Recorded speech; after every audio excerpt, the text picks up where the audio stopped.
Magandang hapon, class. Okay, magsit tayo ang lahat para sa ating pangbungad na panalangin. Sa ngalan ng Ama, ng Anak, ng Espiritu Santo. Panginoon, gabayan mo kami sa araw na ito at sana'y marami kaming matutunan at matagumpayan naming matapos ang talakayan sa araw na ito. Sa ngalan ng Ama, ng Anak, ng Espiritu Santo. Amen. Bago kayo magsiupo ay pakihanay muna ang inyong mga upuan at pakipulot muna ang mga basura at kalat sa sahig. Maraming salamat. Ngayon ay magtatala ako ng inyong attendance at kapag tinawag ko ang inyong apelyido ay sabihin lamang na narito po ma'am. Okay? Abadingo Mary Joy, Miss Noriel. Okay? Ayanza Heaven Grace. Okay, palakpakan ng mga sarili dahil kompleto ang lahat sa araw na ito. Okay, panibagong araw, panibagong paksa na naman ang ating tatalakayin. Ngunit iyon ay magbabalik-aral tayo sa paksang itinalakay nung nakaraang tagpo. Sino sa inyo ang makapagbabahagi? Okay, Binibining Sanchez. Okay, tama Binibini, bigyan ng 3 bagsak. Ito ay napatungkol sa alamat. Alam natin kung ano ang alamat, hindi ba? Wala na ba kayong katanungan o klarifikasyon hinggil sa paksang iyon? Okay, kung wala ay mabuti. Bago tayo dumako sa ating formal na talakayan, ay magkakaroon muna tayo ng aktibidad. May inihanda akong aktibidad at pinamagatang una, piliin mo ako. Narito ang mga katanungan. Una, magtaas lamang ng kamay kung sinong gustong sumagot ha, upang makita ko. Okay, maraming salamat. Unang katanungan, alin sa mga sumusunod ang hindi kabilang sa uri ng tulang pasalaysay? A. Awit, B. Koridor, C. Epiko, D. Soneto. Okay, Binibining Duyugan. Okay, Soneto, magaling Binibini, tama ito. Bigyan ng 3 bagsak. Ito ay Soneto. Pangalawang katanungan, alin sa mga sumusunod ang halimbawa ng isang epiko sa panitikang Pilipino? A. Florante at Laura, B. Ibong Adarna, C. Biag ni Lamang, o D. No Limitang Here. Okay, Binibining Daguldol. Okay, ito ay Biag ni Lamang. Magaling Binibini, bigyan ng 3 bagsak si Binibining Daguldol. At pangatlo, ito ay may 8 pantig sa bawat taludtod. A. Koridor, B. Epiko, C. Awit, or D. Dalit. Okay, Binibining Ayenza. Okay, tama Binibini. Bigyan ng 3 bagsak. Ito ay Koridor. Magaling Binibini. Talagang may ideya ka na talaga, no? Okay, ang panghuling katanungan. Ito ay may 12 pantig sa bawat taludtod. Una, A. Dalit, B. Soneto, C. Awit, or D. Koridor. Okay, Binibining Cafe. Okay, Awit. Magaling Binibini. Bigyan ng 3 bagsak. Ito ay Awit. Napakagaling naman, BSN Filipino 2-1. Handa na talaga kayo sa panibagong talakayan sa araw na ito. Bago tayo dumako sa ating formal na talakayan ay narito ang ating layunin. Pagkatapos ng talakayan, ang mga mag-aaral ay inaasahang natutukoy kung ano ang tulang pasalaysay at mga uri nito. Napapahalagaan ng tulang pasalaysay at mga uri nito sa pamamagitan ng pagbabahagi ng ideya sa klase. Nakakagawa ng malayong tula tungkol sa paksa na nagpapakita ng sariling damdamin. Makakamtan lamang natin ito, class, kung bibigyan niyo ako ng pera. Alam niyo ba kung ano ang pera? Okay, P para sa partisipasyon, E para sa enerhiya, R ay respeto sa bawat isa na nandito, at A para sa aktibong pakikipag, kilahok, at aktibong pakikinig. Maasahan ko ba ito sa inyo, Best Ed Filipino 2-1? Okay, maraming salamat kung ganon. Kaya naman, ano pa ating hinihintay? Dumako na tayo sa ating bagong talakayan. Ang tulang pasalaysay at mga uri nito. Dumako na tayo sa tulang pasalaysay. Ano nga ba ang tulang pasalaysay? Ito ay naglalarawan ng mga mahalagang tagpo o pangyayari sa buhay na matatagpuan sa mga taludtod na nagsasaysay ng isang kwento. Ito ay tagpo o pangyayari sa kwento na natagtagpuan sa mga taludtod. Kabilang dito ang mga kagitingan at kabayanihan ng mga tao sa partikular na pangyayari sa kwento. Naintindihan lang ba kung ano ang tulang pasalaysay, class? Okay. Kaya naman dumako na tayo sa tatlong uri ng tulang pasalaysay. Una ay ang epiko o tulang bayani. Pangalawa ay ang awit. Pangatlo ay korido. Kaya naman dumako na tayo sa unang uri nito ay ang epiko. Ang isang akdang patula na isinalaysay ang kabayanihan at pakikipagtunggali ng isang tao o mga tao laban sa mga kaaway na kadalasang hindi mapani-paniwala dahil sa mga tagpuang makakabalaghan at di kapani-paniwala. Diba? Ito ay nagsasalaysay ng kabayanihang halos hindi mapaniwalaan sapagkat ito ay nauukol sa mga kababalaghan. Intindihan lang ba kung ano ang epiko? Okay, maraming salamat. Halimbawa nito ay ang biag ni Lamang. Okay, dumako na tayo sa awit.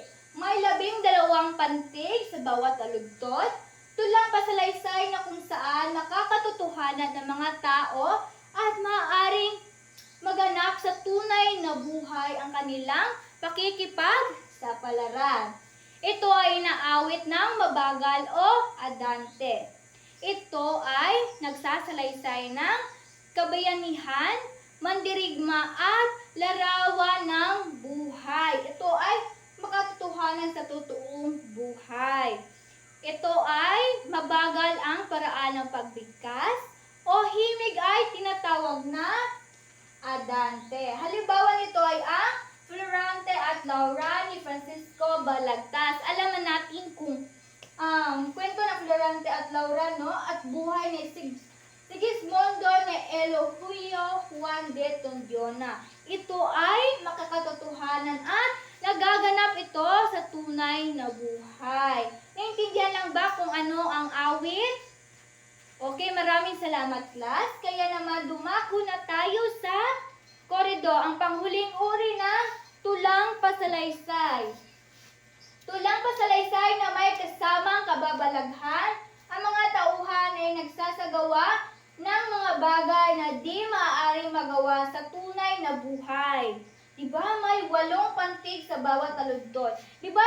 Dito na ito ay mga bagay na di maaaring magawa sa tunay na buhay.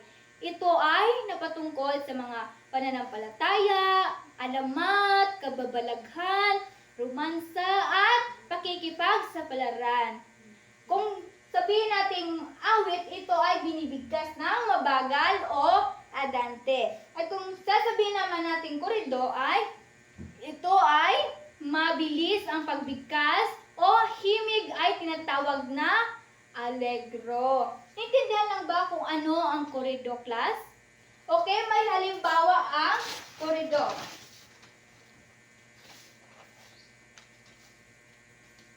Ang Ibong Adarna at Príncipe Orestes ni Jose de la Cruz. Alam natin kung ang kwento ng Ibong Adarna, di ba? Kung ano ang napaloob sa kwento ng Ibong Adarna. Ito'y ang mga kababalaghan, mga tauhan, pangyayari, mga tagpo.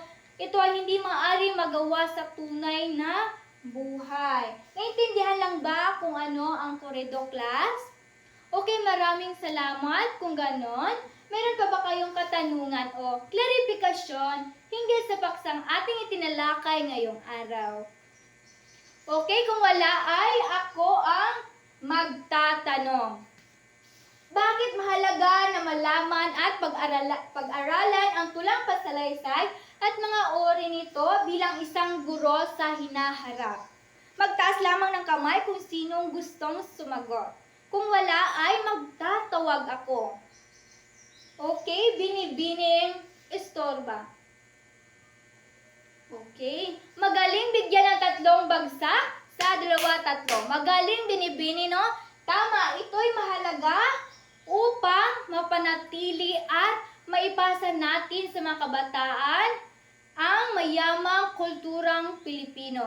At dahilan ng tulang pasalaysay at mga uri nito, naging kritikal ang pag-iisip ng mga kabataan o ibang tao sa paggawa ng sariling tula o mga kwento na may mga kababalaghan o mga makatotohanang pangyayari o maaaring magawa sa tunay na buhay. Naintindihan lang ba, class? Okay, maraming salamat. Kung wala na kayong katanungan o klarifikasyon sa ating talakay ngayon. Kaya naman, dumako na tayo sa inyong gawain. Narito ang inyong gawain. Panuto. Sumulat ng malaying tula na nakikitaan ang pagpapahalaga sa kalagahan ng tulang pasalaysay at mga uri nito. May 4 na taludtod at 4 na saknog. Isulat ito sa kalahating papel. Naintindihan ng baklas? Okay, pamantayan. Narito ang ating pamantayan. Kaugnayan sa paksa, 10 puntos. Orihinalidad, 5 puntos. Pagkamalikhain, 5 puntos. Talagang dapat malikhain ang kanyang paggawa ng tula. Okay, naintindihan lang ba? Okay, ang kabuuang puntos ay 20 puntos. Okay. Ipasa ito pagkatapos nyo gumawa. At narito ang inyong takdang aralin. May takdang aralin kayo. Okay. Magsaliksik ng isang epiko mula sa Pilipinas o panitikang Pilipino. Isulat ang buod nito. Sarili ninyo ha, gumawa kayo ng sariling buod nito. At ipasa ito sa susunod na tagpo. Ilagay ito sa buong papel. Narito ang pamantayan. Nilalaman, 5 puntos. Pagkakasunod-sunod ng mga ideya, 5 puntos. Orihinalidad, 5 puntos. Kawastuhan, 5 puntos. At kabuuang puntos ay 20 puntos. Naintindihan lang ba kung ano ang inyong takdang aralin? Okay? Isulat ito sa buong papel, Binibining Sanchez. Okay? Maraming salamat. Ilan na ba kayong katanungan o klarifikasyon sa inyong takdang aralin? Okay, maraming salamat. Magsitayo ang lahat para sa ating pangwakas sa panalangin. Sa ngalan ng Ama, ng Anak, ng Espiritu Santo.